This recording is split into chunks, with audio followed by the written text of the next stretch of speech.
everybody, it's Toni from Stamps by Me. I hope you're all well. So today's tutorial I'm going to watercolour an image. So I've got with me two types of brush. I've got my size 4 Eureka brush, this comes with the tool, and I've also got a size 10 brush as well, and these will be available soon. I've also got some Generation Inx along with my artist board. Now these will be available soon. I also have some watercolour cardstock which I've secured down with watercolour tape. Again, these will be available soon, which is super exciting. The Generation Inks that I will be using are blue and raspberry. And I'm just going to do a watercolour wash on the background, and then we're going to do some painting of the flowers around the house, just to show you what you can get and light and shade and things like that. So sit back and enjoy the tutorial. I have got watercolour cardstock available, and this is over on the website. So all I'm going to do is, these are the Generation Inx reinkers. You only need a few drops to watercolour with them. They're highly pigmented. So if you do have your own Eureka, then obviously you can pop your ink into your wells. You need some clean, clear water in a jar. And you need to give yourself plenty of space so you can sit back and relax. So I've stamped the image out in some permanent ink so it won't bleed or run when I add my water. So we're just going to create a ombre background look.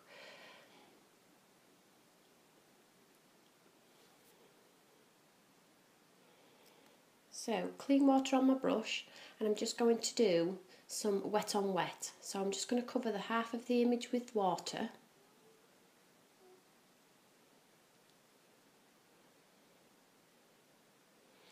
And then when the watercolour cardstock's quite saturated, I'm then going to pick up some of the colour, some of the blue, and I'm just going to add it into the image. Now when you drop it in, you will find it naturally takes its own course. It's not difficult. All you need to do is just drag it down with your water. If you want to intensify it, you can always add more colour and drag it down. I haven't masked off the house because I wanted to show you that you don't have to mask off all the time necessarily. You can just go straight over. I know that my house and my flowers is going to be darker than my background, so it's easier just to colour the whole thing. So when I'm happy with the blue part, I'm then going to get some green, and I'm going to do a gradation of green at the bottom. What you need to remember though is you don't want to mix the blue and the green. You don't want an awful muddy mess in the middle. So where you did your last stroke of colour, you just need to do a line of clear water as well. Don't go right up to your new colour. So where the colour's finished in your last row, which is blue, put a line of clear water.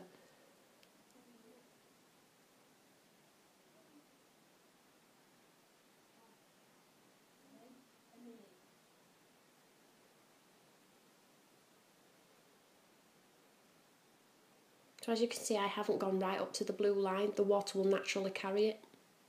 And then I'm going to go all the way to the bottom.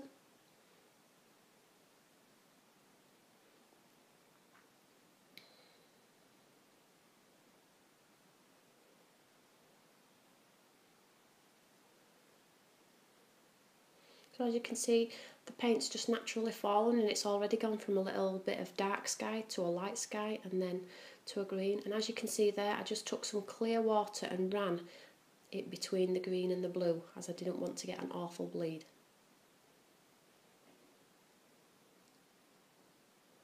So once I'm happy with the background, remember it dries a lot lighter. So if you want to go in with some more colour you can do, but it does dry a lot lighter. So that's just something to bear in mind when you are painting. Watercolours always dry a lot lighter. So what I'm going to do is I'm just going to leave that one to dry, and I'm going to come back to it when it's dry and do the house.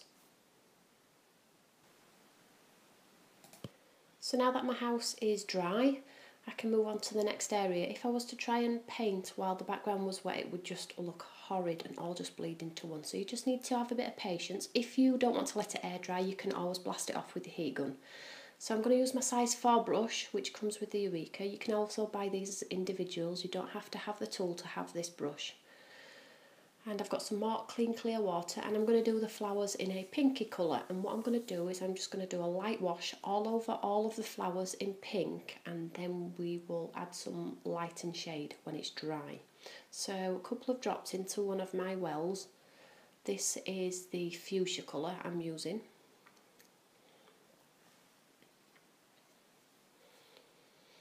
And again, water it down with some clean clear water because these are so pigmented, they're so bright, which is brilliant really, but you really do want a light wash.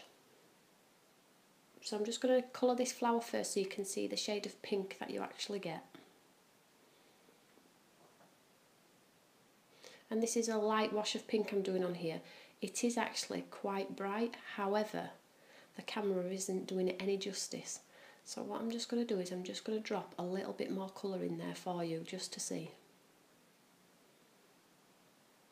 I really want you to see the effects you can get, you see, and sometimes the camera just doesn't give the colours justice.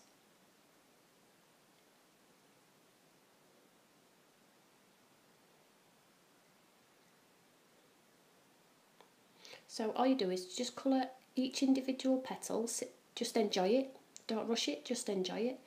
Colouring's very therapeutic at the moment, and I absolutely love it. And as you can see in my wells, it's really diluted down. You don't need a lot, so all you just need to do is just keep picking the paint up and just colouring within the lines.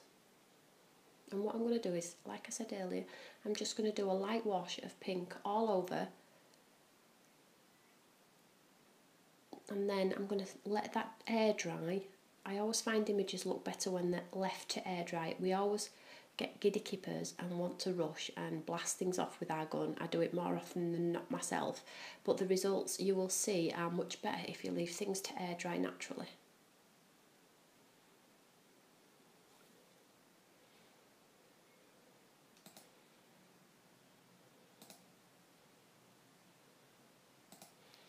So I've popped some green in there as well on the leaves, and I'm happy that all the flowers have a light wash all over them, so I know that once this is air dried I can come back to it and add some depth.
again, and it's all dried lovely. So that's the first colour wash. So now we can go in and add a little bit of detail. So when I draw the stamps, I always add lots more lines and shadows with a darker pen, so you know exactly where your shadows should be. So for instance, when looking at this big flower here, you can see where the black is, so that is where you would naturally go in and add some darkness. So you can go in and add it in, as I am doing now, petal by petal, or what you could do is just highlight the tips of the flowers, or just the inside where the pencil line is, and you will find it lends itself perfectly to a naturally painted image. Now I'm just going over this all over again because I want it to be even darker than just the light wash. I don't think it's doing any justice in the light colour. I really want it to pop off the page and wrap its arms basically around the house. So I'm just going to do a light wash all over these flowers again to give it depth, and then we will move on to the house, which is super exciting.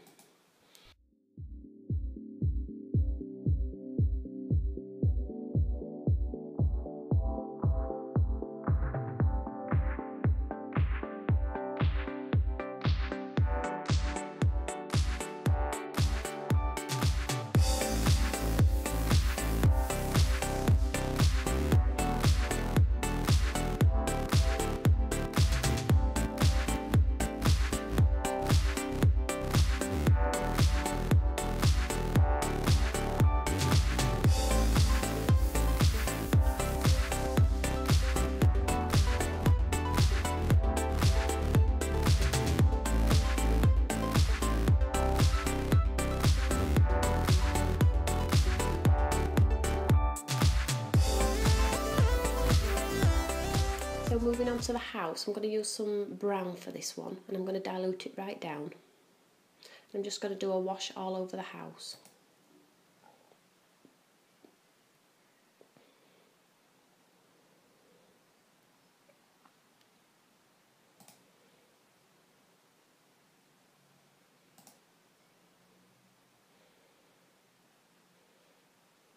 So again, where my pencil lines are quite close together and dark, that's where you would naturally add some darker colour, because that's where the shadows would be, under the windows, at the side of the chimney. So go in with your paintbrush and add some depth to those areas.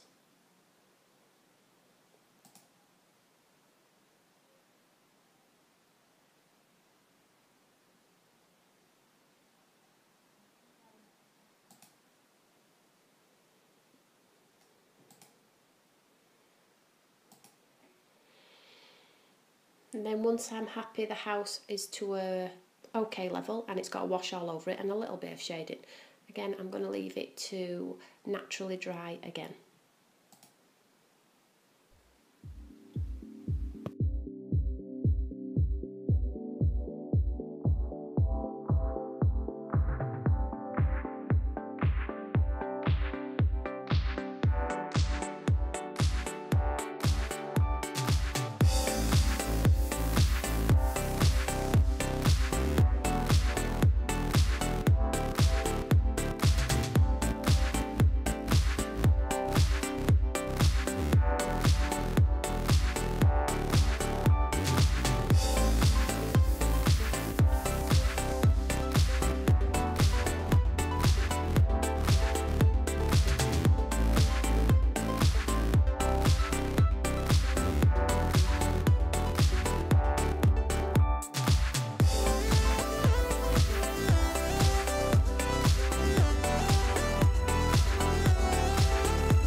the house is dry and okay. Now you could spend ages on this, adding depth, light and shade, stamping various colours around the sides, and go to your heart's content really. But I just wanted to show you a basic watercoloured image that would literally take you half an hour, and then matte layer it with some black cardstock onto a card, and it would look really lovely.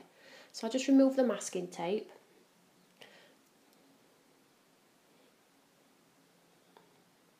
This even looks really lovely with just a white border around, but I would trim it right down, matte it onto some black cardstock and then onto a card, and it's just a very simple image that looks amazing.